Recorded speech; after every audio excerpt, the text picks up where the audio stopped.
Hello everyone! Ngayon ay samahan niyo ako sa errands ko with Safe. Ayan, nagpe-prepare lang ako para sa aking pag-alis.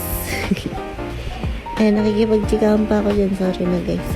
Nag-helmet lang, nakikipag-chikahan pa. So ayan, nag-helmet na ako. Kinuha ko na yung jacket ko kasi sobrang init niyan. Siguro mga around 10 AM yan. Yung oras na yan. Kaya sobrang init. Ayan, habang nagja-jacket ay chumichika muna ako. Ayan.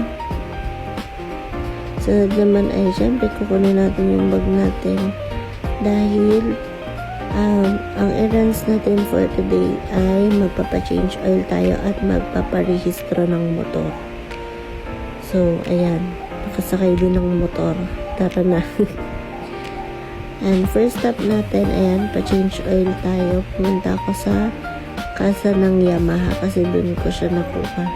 So, doon na din ako nagpa-change oil. Tapos, dahil sinabi ko nga kay kuya na didiretso na ako pa-rehistro, yun, dinovercheck niya yung mga ilaw.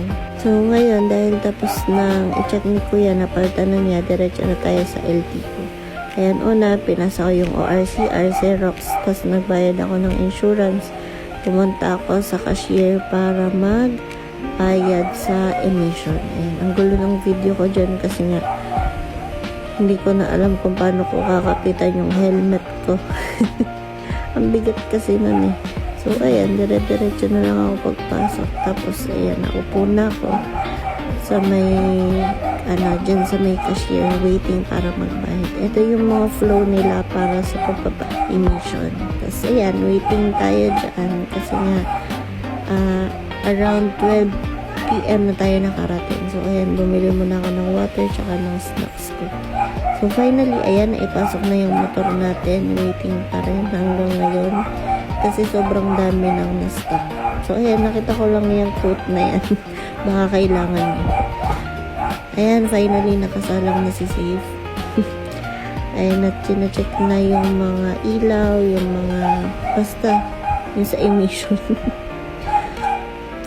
Pero part dito na natatawa ko kasi nga, kinakabahan din ako kasi maganip na yung center stand ni Safe. So, ayan, dito, nabibideo ko, natatawa ko kasi nahirapan silang ibalik. So, ayan, nandito na ako sa pagbabayad ng rehistro. Hintayin ko na lang yung tawag sa number 6. So, ayan, uwi na ako. Bye-bye!